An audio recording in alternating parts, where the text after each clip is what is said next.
A lot of people ask me all the time, how did you make it? How did you make it? In my life, there have been lots of doors that closed. There I was homeless, there I was struggling, there I was hungry, trying to get this play off the ground. And I knew I had an idea. I knew I had something special. I knew I had something different. Nobody would invest in it. Every time I'd ask people, they would lie to me. They would, no, you don't have anything special. That's not going to work. Who do you think you are?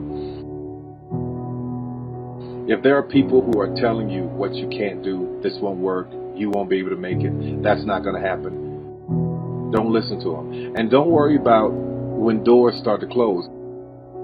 In my life, God closed every door on me. I went to a lot of different people that could have helped. God closed all of those doors in the beginning.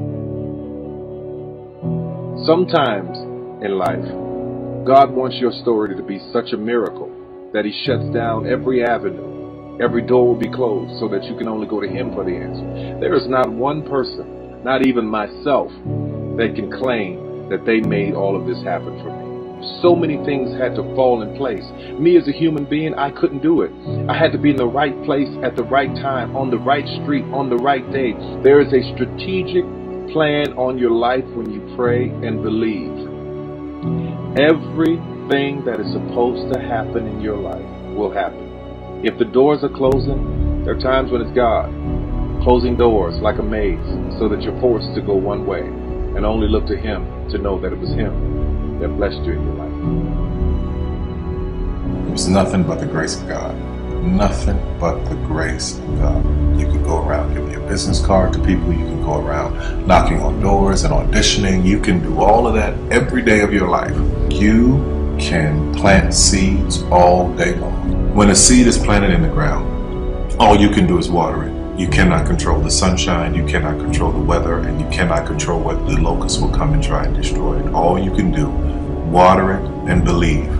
That is what allowed me to be in this position right now. I would not stop believing. I planted my seed. I worked really hard. My only idea, my only focus was to do my one play. And I knew if I could get that to work, everything else would come to pass. If you spread the water across many, many seeds, you don't have as much water for one seed. So focus on one thing, make it your priority, and stick with it no matter what. No matter how many people told me no, no matter how many people lied to me, no matter how many times I put the show up and nobody came. When I did my very first show, I worked my butt off and saved $12,000 tax returns.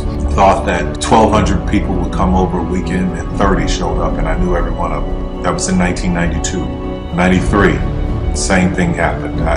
94, 95, 96, 97, up until 1998. Same devastation, nobody showing up in the audience.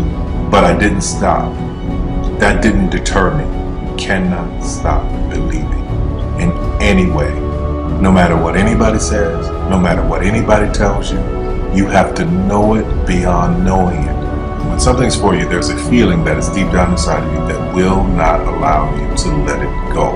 It will keep you going when you can't even keep yourself going, because there comes a time in your life where you've worked and you've stressed and you tried to get there and you couldn't on your own, but you have a dream.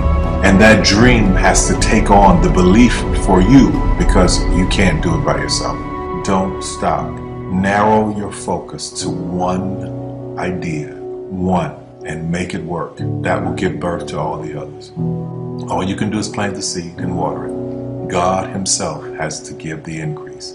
Only God can make the sunshine. Only God can bring the rain. But if you've planted the seed, then you've done your part. Anything you want is possible